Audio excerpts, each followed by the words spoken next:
Sa atong mga kapuso viewers, kung aduna mo yung mga idol, yung mga artista, for sure, aduna sa mo yung mga hinahangaang TV commercial, ano? Nako, mga kapuso, familiar lang ta, pero wala pa nato sila, mas naila-ila pa. Upon this morning, usa ka sikat nga TV commercial model, host ug actor ang atong makauban.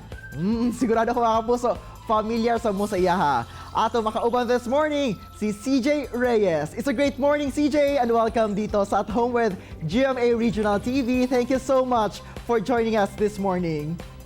Yes, hello. A great morning din sa inyo mga kapuso and syempre sa iyo, Argel. So thank you so much na na-invite nyo ako sa inyong show na ito.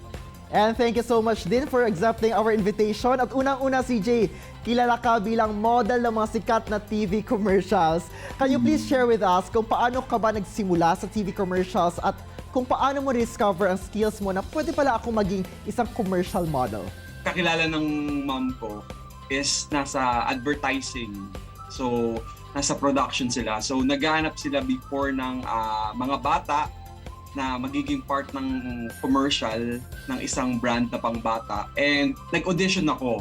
Nagustuhan ko siya. So, yun, nag-try kami sa mga iba't ibang audition hanggang sa nakakuha ako ng isang parang major commercial na ako yung bida.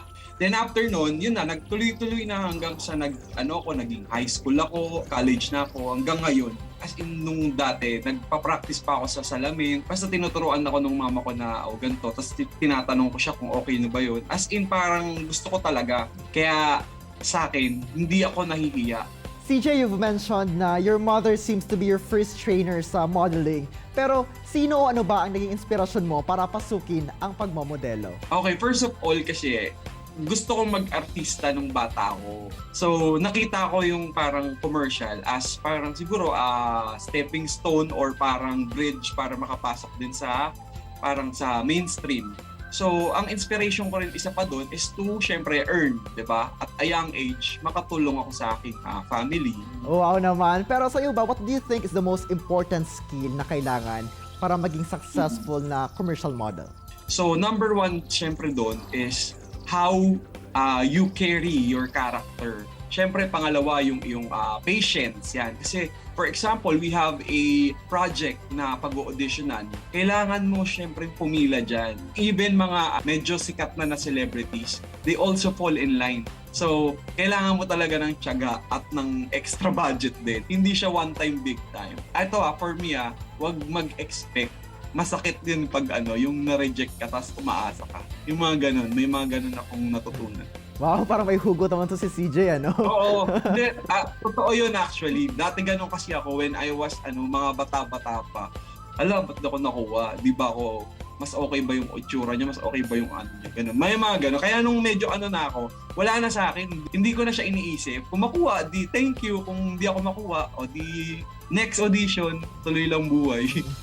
And that's the spirit, baka may better projects na destined talaga para sa iyo, ano? Oo. Saka hindi naman mauubos yan di ba?